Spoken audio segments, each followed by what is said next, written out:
waxa ay hindistay internetka muuska kombiyuutar hanaanka aqoonsiga goobaha ama GPS diyaaradaha waxbasaasa habka gantaalaha caaqilka ah maantana waxa ay hindisaysaa diyaarada aan duuliye lahayn oo xajmi ahaan la eg duqsiga kuwaas oo loogu talagalay inay waxbasaasaan waxa ay isku dayaysaa inay aadanaha ku samayso horumarin si uu u noqdo grandizer haddaba maxaad ka taqaanaa wakaaladda cilmi baarista militariga maraykanka ee darba taas oo rogta ama gedisa wejiyada dagaalka si joogta ah sanadkii 1957 ayaa midowga Sofiyeed waxa uu hawada sare u diray dayax-gacmeedkii ugu horreeyay ee sahan sameeya waxa uu sitay magaca Sputnik 1 kaasoo sabab u ahaa dhalashada hanaanka difaaca aqoonta ku dhisan ee wasaaradda gaashaandhigga ee Maraykanka iyo hay'adda ugu saamaynta wax soo saarka iyo qarsoodiga badan adduunka ee darba waxa lagu aasaasay go'aan u lahaa aqalka Koongareeska Maraykanka sanadkii 1958 xilligii madaxweyne David Eisenhower miisaaniyadda darba ayaa kor u kacda sanadka xigay iyada oo aan laga goyn $1 oo kaliya haddaba waa maxay sababtu si fudud waa meesha ka dambaysa inta badan tiknoolajiyadda horumarsan ee maanta adduunku adeegsado weliba 50kii sano ee ugu dambaysay darba waxa ay leedahay hal ujeeddo oo kaliya taas oo ah inay adduunka ku sandullayso haysashada tiknoolajiyadda Maraykanka waxa ay ka howlgashaa dhammaan dhinacyada farsamada militariga barnaamijyeynta fanka iyo suugaanta marna kama labayso askaraynta dadka leh garaadka iyo aqliyada ugu wanaagsan xitaa haddii ay yihiin curiyaasha riwaayadaha mala-awaalka faneed ah lixdameeyadii darba waxa ay xoogga saartay dhinacyada difaaca ee ka hortagga gantaalaha waxa ay hindistay qalabka meelaha fog ka arka gantaalaha waxa ayna horumarisay raadaarka iyo qalabka la socoshada iyo kormeerka oo hadda ay adeegsadaan garoomada ama gegooyinka diyaaradaha iyo ciidamada adduunku sidaas oo kale waxa ay kaalin ka qaadatay farsamayntii Tyros oo ahaa dayax-gacmeedkii ugu horreeyay ee taariikhda sameeyay odoroska cimilada toddobaatameeyadii darba waxa ay u qalab qaadatay tiknoolajiyadda xogta iyo shabakadaha ku shaqeeya danabka sidaas awgeed waxa ay bilowday mashruucii ARPANET sanadkii 1969kii ujeedku waxa uu ahaa isku xirka jaamacadaha iyo hay'adaha cilmi baarista tallaabadaasina waxa ay ahayd unugii dhab ahaan sababayso ofbixidda internetka dabayaaqadii toddobaatameeyadii darba waxa ay u jihaysatay horumarinta tiknoolajiyadda difaaca cirka beriga iyo badda taasna waxa ka dhashay hubka difaaca gantaalaha iyo hubka difaaca gujisyada iyo diyaaradaha casriga ah kadibna waxa ay horumarisay qalabka kombiyuutarka oo ku xiran internetka waxa ay hindistay muuska kombiyuutarka iyo waxyaabaha la xiriira kombiyuutarka kuwaas oo aan maanta u adeegsano nolosheenna maalinlaha ah sideetameeyadii darba waxa ay xoogga saartay cilmi baarista hawada sare iyo dayax-gacmeedka sidaas awgeed waxa ay hawada sare u dirtay dayax-gacmeedkii darbasat kaas oo dhinaca culayska iyo coodkii ku baxay ku sameeyey wakhtigaas lama dhaafaan xilligan la joogo darba waxa ay soo bandhigaysaa kuwii ugu halista badnaa mashaariicdeeda dhinaca farsamada militariga isdhexgelinta bini'aadamka iyo aaladda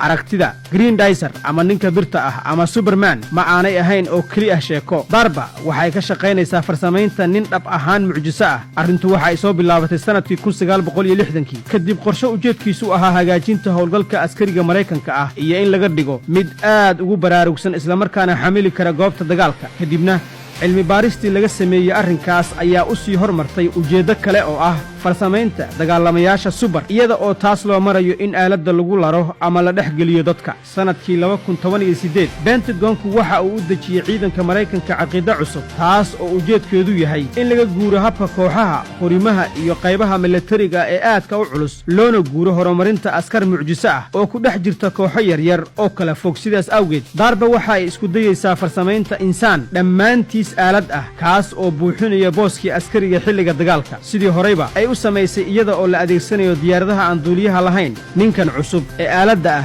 maalinba maalinka xiga waxa uu sameeyaa horumar iyada oo ay gacanta ku hayaan cilmi baarayaasha darba hadda waxa uu marayaa heerkiisii koowaad dhinaca basaasidda daroonnada darba waxaa ku socota horumarin ujeedku waa inay u wada duusho si nidaamsan oo raxan ah sawirro saddexagal ah ayay ka qaadaysaa goobta bartilmaameedka ah taasina waxa ay goolxaar u tahay kooxda qaadaysa weerar si ay howlgalka ugu fuliyaan si heer sare ah raxantaas daroonka ah marka la sii hormariyo maalinba maalinka xiga waxaa sii yaraanaya dhumucdeeda Swart Russell oo ka tirsan jaamacadda Berkeley ahna aqoon-yahan muddo 35 sano ah ku shaqaynaya cilmiga kombiyuutarka ayaa filaya in mustaqbalka ay higsanayaan daroonka u adeega sida dadku inuusan ahayn mid mustaxiil ah caqliga Pentagonka darba waxa ay gashaa nafti halagnimo aad halis u ah marka ay samaynayso cilmi baaris ay dadka qaarkii u qaataan wax lagu qoslo iyo maaweelo iska badaaya loo qaato waxaan suuragal ahayn wakaaladan oo ah mid aan dadku wax badan ka ogeyn waxa ay aad u hormarisay hanaanka dabagalka iyo basaasidda taas oo u sahasha inay dadka wax walba ka ogaato waxa ayna hadda la kufaakacaysa caqabada u dhaxeeya dhabta iyo dhalanteedka ma jiro xeer anshax oo ka reebaya darba inay dagaalo ka huriso ama ka oogto meelo kala duwan oo ka mid ah adduunka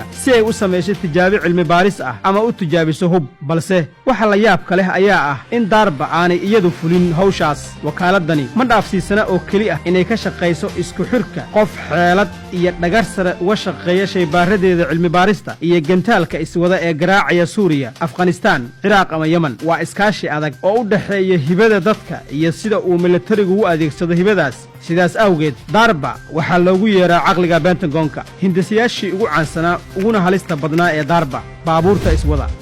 robodyada internetka hanaanka aqoonsiga goobaha ama GPS hanaanka basaaska diyaaradaha laayaanka kuwa aan duuliyaha lahayn hanaanka gantaalaha caqliga iyo bartilmaameedka leh markabka dejiya gujisyada iyo qaar kaloo badan darba waxa ay joogtaa meel walba intaas oo dhan waxaa ka halis badan waa isku dayga culinta hub laga soo dheegtay duurjoogta xamaaratada iyo cayayaanka si mustaqbalka loogu fuliyo ama loogu adeegsado howlo sirdoon iyo dilal qorshaysan hubka ugu muhiimsan ee darba ilaa asaaskeedii waa qarsoodi dhammaystiran marnaba waxba shaaca kama qaado ka hor horumarintiisa muddo dheer sidaas awgeed yaanay kedis kugu noqon marka aad ogaato in badan oo ka mida wax soo saarkeeda iyo guulaheeda oo maanta loo oggolaaday in dadweynuhu adeegsado in la hindisay 10 sano ka hor tusaale ahaan diyaaradaha aan duuliyaha lahayn markii ugu horraysay waxaa la tijaabiyey xilligii uu socday dagaalka Afghanistan sanadkii 2001 sidaas oo kale hanaanka aqoonsiga goobaha ama GPS-ku waxa uu tijaabo ku jiray xilligii uu socday dagaalkii Khaliijka sanadkii 1991 ma jiro qof yaqaan waxa ay yihiin curisyada iyo hal abuurka darba ee hadda militariga Mareykanku ku tijaabinayo Ciraaq iyo Suuriya sirta darba hal abuurka hoggaanka u daa waxaa la dhihi karaa darba waa meesha ugu hal abuurka badan caalamka oo dhan miisaaniyadeeda sanadluhu waxa ay gaaraysaa $3 bilyan oo dollar in badan oo ka mida miisaaniyadaas waxa ay ku bixisaa tijaabada xitaa haddii suurtagalnimada tijaabadaasi ay u badan tahay inay fashilanto mid ka mid ah sababaha ugu muhiimsan ee guusha wakaaladdu waa madax bannaanida ay siiso cilmi baarayaasha si ay wax u hindisaan sanadkii 2016 kaadirka darba waxa uu gaaray 200 oo shaqaale waxaa ka mida 100 xiriiriye oo kormeera 250 mashruuc iyo 2000 oo heshiis cilmi baariseed oo lala galay jaamacado iyo hay'ado kala duwan darba waxay ka kooban tahay 6 xafiis kasta waxaa jooga tiro isku xirayaal mashaariic ah kuwaas oo howl ahaan u dhigan faraska wakaaladda xiriiriye kasta waxa uu si toos ah u kormeeraa dhowr mashruuc waxaana shardi ah inuu asal ahaan ku xeel dheer yahay hawshiisa darba 90% waa ku fashilantaa tijaabooyinkeeda taas oo macnaheedu yahay in horumarka aan maanta la noolnahay uu yahay natiijo 10% ka ah